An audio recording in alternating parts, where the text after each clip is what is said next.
వి gold trusted gold buyers తాకట్టులో ఉన్న బంగారాన్ని విడిపించి ఈ రోజు ఉన్న మార్కెట్ ధరకే కొనబడును.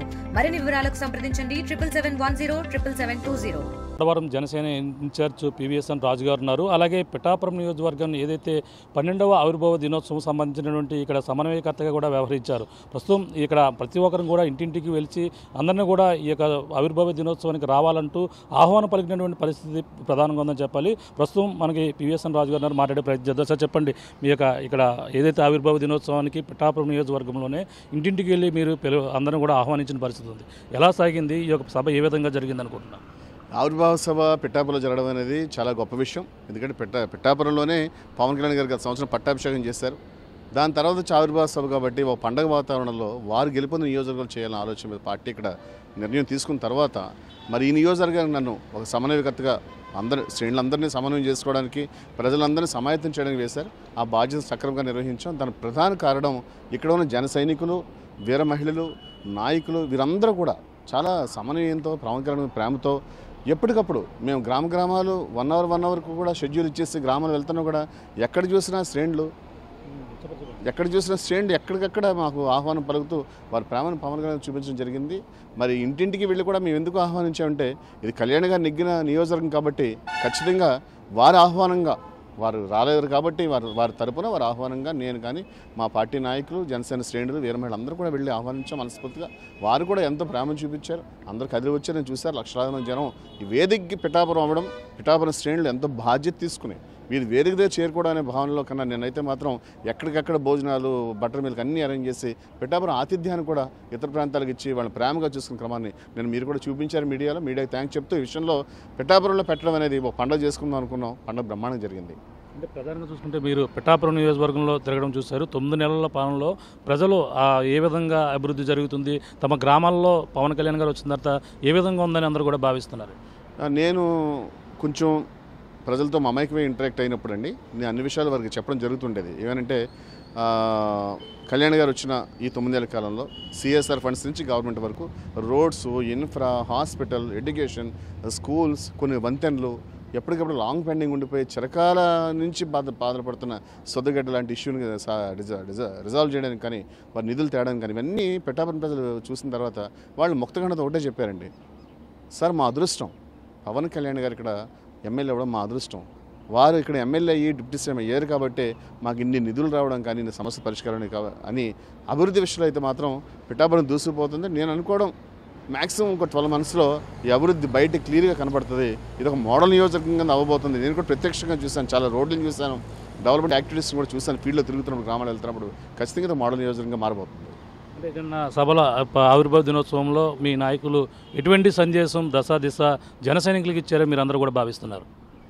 తొలిసారి నన్ను ఆర్టీవీ ఇంటర్వ్యూ చేస్తుంది. నేను సహజంగా మీడియాలో మాట్లాడుతున్నప్పుడు చాలా సూటిగా స్పష్టంగా చెప్పబోతున్నాను. ఆర్టీవీ ద్వారా నా తోటి జన సైనికులకి, వీర మహిళలకి, నాయకులతో పాటు ప్రజలకి చాలా క్లియర్గా ఒక విషయాన్ని, నాకు అర్థమైన విషయాన్ని చెప్తున్నాను. నిన్న పవన్ కళ్యాణ్ గారు ఆయన మనోఫలకం మీద భారతదేశ భవిష్యత్తు పట్ల ఆయనకున్న అవగాహనని, ఆయనకున్న పరిజ్ఞానాన్ని అక్కడ విశ్లేషించి చెప్పారు. సగటు రాజకీయ నాయకుడిలాగా అధికారం వస్తే శుభాకాంక్షలు చెప్పడం, అధికారం రాకపోతే అధికారం తెచ్చుకోవడానికి ఇతర పార్టీలను విమర్శలు చేయడం, అధికారాన్ని సంపాదించుకోవడం, ఇవన్నీ సగటు రాజకీయాలు చూస్తున్నాం. వర్తమాన రాజకీయాలు గత 20-30 సంవత్సరాల కాలంలో భారతదేశంలో రాజకీయాల మోడల్ వెళ్ళిపోతే దాని పందాన్ని మార్చిన ఒక నాయకుడిగా, మీకు ప్రాంతీయ పార్టీ నాయకుడిగా మాట్లాడారు కాబట్టి మీకు ఇంపాక్ట్ ఇంకా అర్థం అవ్వట్లేదు. కానీ ఒక దేశ నాయకుడు అలా మాట్లాడుంటే వీళ్ళ అంతర్జాతీయ స్థాయిలో కూడా చర్చ జరిగినది. ఇప్పుడు ఆల్రెడీ దేశంలో చర్చ జరుగుతుంది.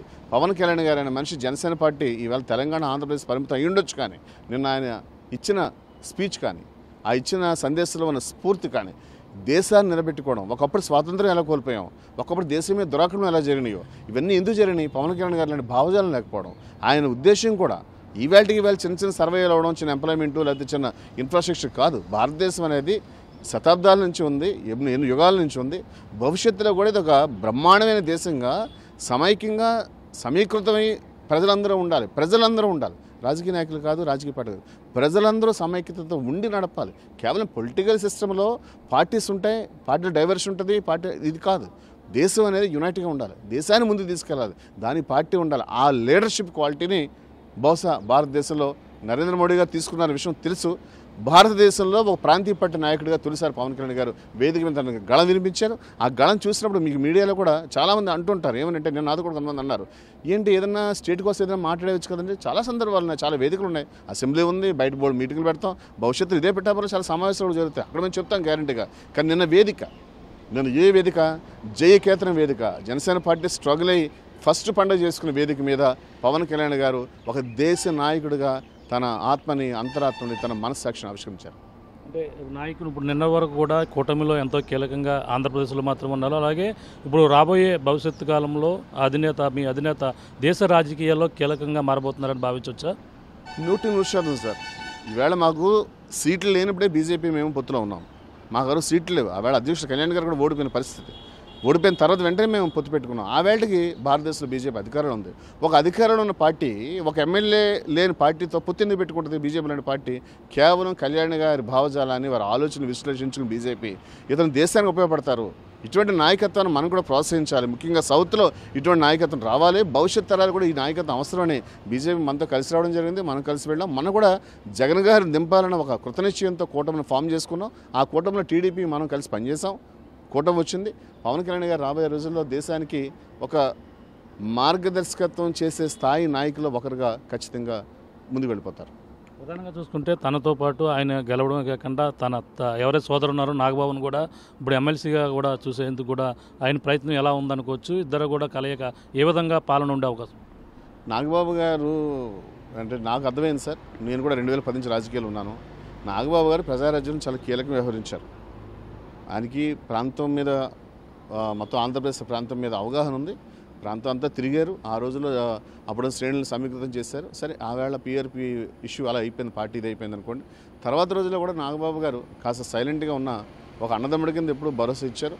మరి మేము గత 4 సంవత్సరాలు చూస్తున్నాం కాబట్టి కళ్యాణ్ గారు ఆయన బిజీ స్కెడ్యూల్లో ఎప్పుడైనా అందుబాటులో లేకపోయినా నాగబాబు గారు ఎప్పటికప్పుడు ఈవెన్ మాతో కూడా ఎప్పటికప్పుడు నేరుగా ఫోన్ మాట్లాడి రమ్మనమని, కొన్ని పాయింట్స్ ఏమైనా ఉంటే మార్చవలసిన చేయవలసి అన్నీ చెప్తున్నారు. కాబట్టి నాగబాబు గారి సేవలు వీళ్ళ పార్టీకి అవసరం. అదే సమయంలో పవన్ కళ్యాణ్ గారు పలు విషయాల మీద దృష్టి పెడుతున్నారు. దేశం దగ్గర నుంచి అంతా మాట్లాడుతున్నప్పుడు ఆయన కాస్త ఇంకో మనిషి వెసులుబాటు ఉండాలి. ఆ క్రమానికి తనను పూర్తిగా అర్థం చేసుకున్నా, పార్టీని పూర్తిగా అర్థం చేసుకున్నా, జనసైనికులతో సులువుగా మమేకమైపోయి నాగబాబు గారు అసెంబ్లీలో ఉండాలనుకున్నారు కాబట్టి ఎమ్మెల్సీ ఇచ్చారు.